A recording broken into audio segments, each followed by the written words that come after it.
Bom, pessoal, continuando então.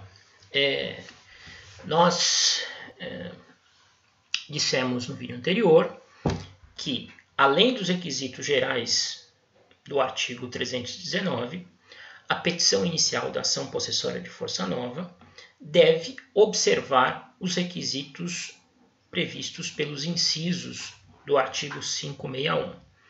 E que esses requisitos dos incisos do 561 relacionam-se com a própria natureza da demanda, né? Sem a demonstração precisa desses requisitos, é possível até que a demanda, embora tenha sido identificada pelo autor como de força nova, seja recebida pelo juiz como de força velha. Porque se o juiz, da leitura da inicial, verifica que o esbulho ou a turbação ocorreram há mais de ano e dia, ele vai determinar o processamento pelo rito ordinário, porque aí, flagrantemente, estar-se-á diante de uma situação de ação de força velha e não de força nova, que segue esse rito especial do 560 e seguintes. Muito bem. Então, vamos imaginar que o sujeito tenha proposto a ação de força nova, com base aí no 560 e seguintes, tenha apresentado a inicial, cumprindo todos aqueles requisitos do 319 e obedecendo também ao disposto no artigo 561. O 562 diz o seguinte: estando a petição inicial devidamente instruída, o juiz deferirá, sem ouvir o réu, a expedição do mandado liminar de manutenção ou de reintegração. E aqui acrescente-se também o mandado liminar de interdito proibitório. Caso contrário, determinará que o autor justifique previamente o alegado, citando-se o réu para comparecer à audiência que for designada. Então vejam, se a inicial estiver perfeita, em ordem, cumprindo tudo o que determina os artigos 319 e 561, estando acompanhada de documentação que respalde as alegações feitas no seu bojo pelo autor, o juiz, reputando cumpridos aqueles requisitos do artigo 561, especialmente identificando que realmente o autor exercia a posse sobre a coisa e por força de uma atuação ilegítima do réu veio a perder completamente a coisa ou parte da coisa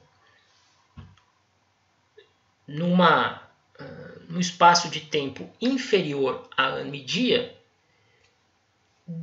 o magistrado, nesse caso, tem a obrigação de deferir a liminar.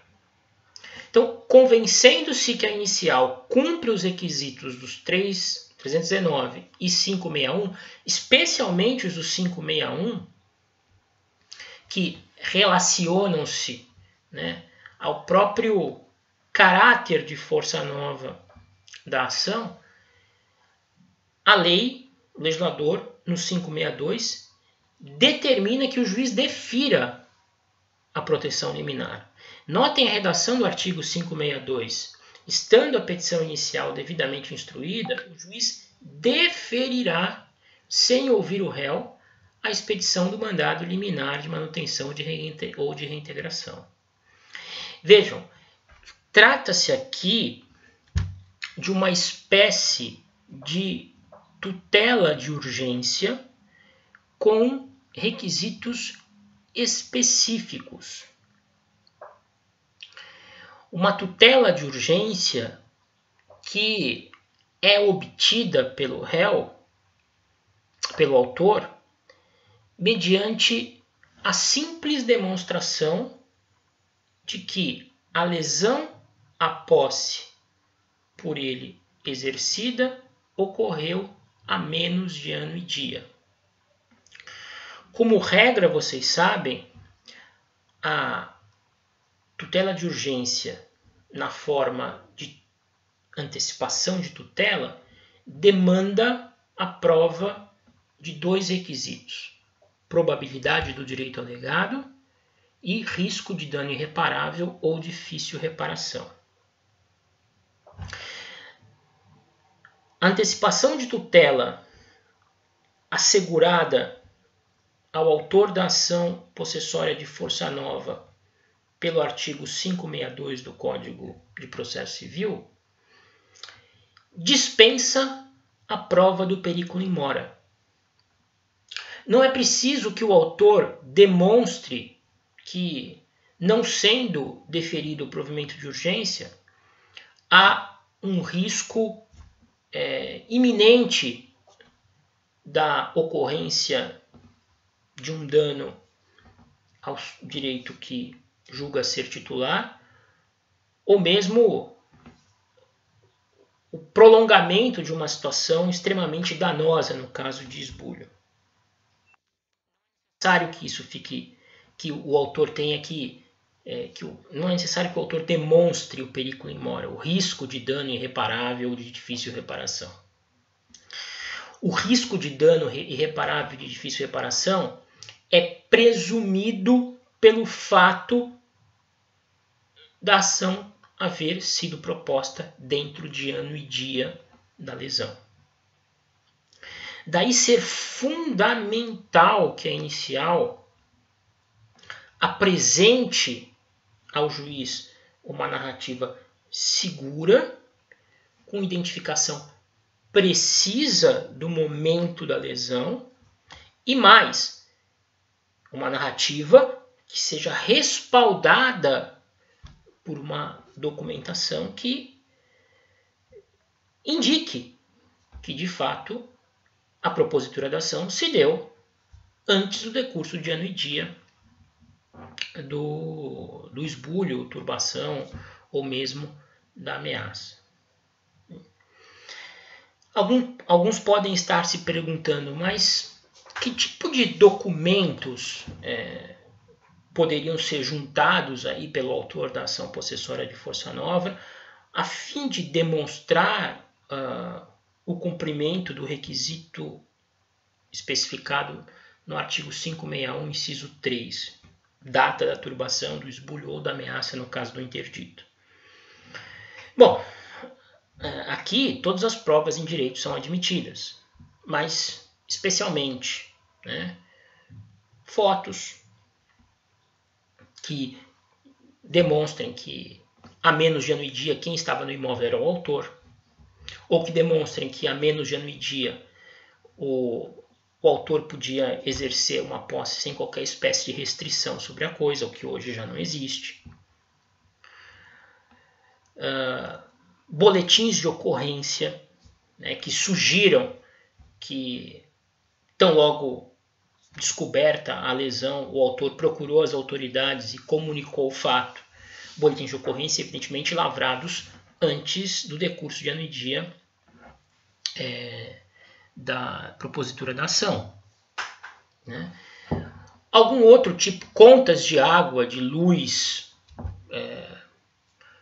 ou tributos do imóvel que possam sugerir ao juiz que antes do decurso de ano e dia, que o autor se encontrava na posse da coisa anteriormente e que o esbulho ocorreu a menos de ano e dia, o esbulho e turbação ocorreram a menos de ano e dia. Ou seja, documentos em geral. Uma petição inicial, por exemplo, que só vem acompanhada de um único boletim de ocorrência, não tem força suficiente para demonstrar com clareza e com alguma segurança que o esbulho e a turbação ocorreram a menos de ano e dia. Porque, vejam, um boletim de ocorrência nada mais é do que um documento unilateral. O sujeito vai até a delegacia de polícia, ou mesmo, hoje em dia, via internet, entra no site da polícia, e declara a sua versão sobre um determinado fato.